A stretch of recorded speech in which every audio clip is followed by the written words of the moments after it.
Il y a 4 ans, lorsque je me suis engagée, un de mes objectifs prioritaires, c'était de tenir notre promesse de transformation de notre pays pour changer la vie des Français au quotidien. 4 ans après, qu'avons-nous fait? Je vais vous donner quelques exemples. Pour moi, une des mesures phares, c'est l'égalité dans l'éducation. Et le dédoublement des classes de CP et CE1 dans certains quartiers prioritaires de la ville a été salué à l'unanimité. C'est permettre à tous les enfants avec les mêmes chances de continuer la scolarité. Et j'ai une pensée pour les écoles du Tarn, et en particulier celle de Jean Moulin à Carmaux. Ensuite, c'est l'augmentation du pouvoir d'achat. 100 € de plus par mois pour l'allocation adulte handicapé.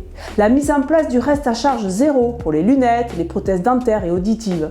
Mais c'est aussi la suppression de la taxe d'habitation, qui concerne dans le Tarn plus de 113 000 foyers. Et la baisse des impôts sur le revenu pour les premières et deuxièmes tranches, soit plus de 87 000 Tarnais concernés pour 26,6 millions d'euros. En matière d'emploi, c'est ma proposition de loi, votée à l'unanimité, qui permet aujourd'hui à toutes les entreprises d'insertion, entre autres dans mon département, d'avoir une souplesse de recrutement. Et j'espère vraiment que bientôt la ville de Groyers sera retenue pour l'expérimentation Territoire zéro chômeur longue durée. 4 ans d'action aussi pour le climat. C'est la sortie des énergies fossiles pour aller vers la neutralité carbone, puisque d'ici 10 ans, 40% des gaz à effet de serre auront diminué.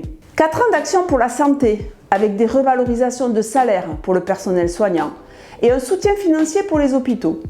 Par exemple, l'hôpital d'Albi va pouvoir renouveler le matériel médical vieillissant et investir aussi dans des services comme celui de la néonatologie. 4 ans d'action pour les plus fragiles et les plus précaires. Lutte contre les violences conjugales, dispositif soutenu par multiples associations. Et je pense plus particulièrement à Parole de Femmes à Gaillac, mais elle n'est pas la seule. Mais aussi en soutenant les jeunes avec un plan Un jeune, une solution. En mettant des places de mesure d'urgence pour loger les sans-abri avec 40 000 places d'hébergement. Et tant d'autres choses encore. 4 ans d'action, des engagements tenus, des réformes faites et un travail constant sur le terrain à votre écoute, vous, les citoyennes et les citoyens.